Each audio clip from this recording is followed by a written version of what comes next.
Hey, Shane Trotter here. Today I want to talk about the deadlift checklist. So the deadlift is pretty much to any great program, you're going to have the deadlift in there. It's like your squat. It's a foundational movement based on the hip hinge, which I've already talked about. So the deadlift is something that is really foundational and great to have in your program. I think everybody should learn how to deadlift at a certain point because it's how you pick things up off the ground. And yet you'll often see from people who haven't been taught how, who just are looking at it, it's a butchered movement by and large. A lot of things can go wrong, and when those things go wrong, you can really hurt your back. So we want to make sure that we're taking the time to teach it right. This is how I teach it to all my athletes. This is how, and I'll do this in mass, cueing step by step, and then we'll kind of slowly take the reins off. So like before a plane takes off, the pilot's checklist, you got to make sure everything's in place. That's part one of this deadlift checklist. And then you have part two, which are kind of your performance cues during the actual lift. So it's going through part one to make sure we're ready for takeoff. And then we get to part two, and those are our focus points during the actual lift.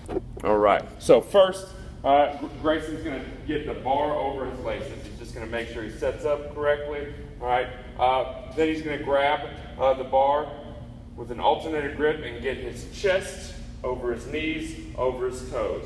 A common fault is almost to get into like a full squat, to have the butt way down and the chest forward. So anyway, you see how the bar rocked away from his shins there. We want the bar tight to his shins, chest over knees over toes, all right, and that alternating grip. Then he's gonna what I call take the slack out of the bar. You're gonna hear the bar click, all right, as he retracts his shoulders and brings that bar tight. Now his arms are locked, okay? He's taking the slack out of the bar, his arms are locked. At this point, it's all a push through the heels, okay? Often you hear people call this a pull. It's a push through the heels. He's got arms locked, he's got a lot of tension in his shoulders, retracting, okay? Though they're locked, they're connecting it, they're just connecting him to the bar at that point. Swim back tight, connecting him to the bar, all right? That bar's tight to his body, and then he will push through his heels and drag that bar. The bar path is vertical, you go ahead and bring it down. All right, the bar path is vertical, reset if you need to. Okay, so he's gonna go bar over laces, chest over knees over toes, alternate grip, retract shoulders, take the slack out of the bar, okay? He's going to then, all right, drag the bar up his body, all right, good, all right, as he pushes through his heels. All right, well, note again that hip and shoulder are moving simultaneously. He never has the hip rise, then the shoulder rise. That's a common fault. So set up, you good? Set up again, all right, perfect setup, all right, bar over laces, chest over knees over toes, alternate grip, and he pushes through the heels.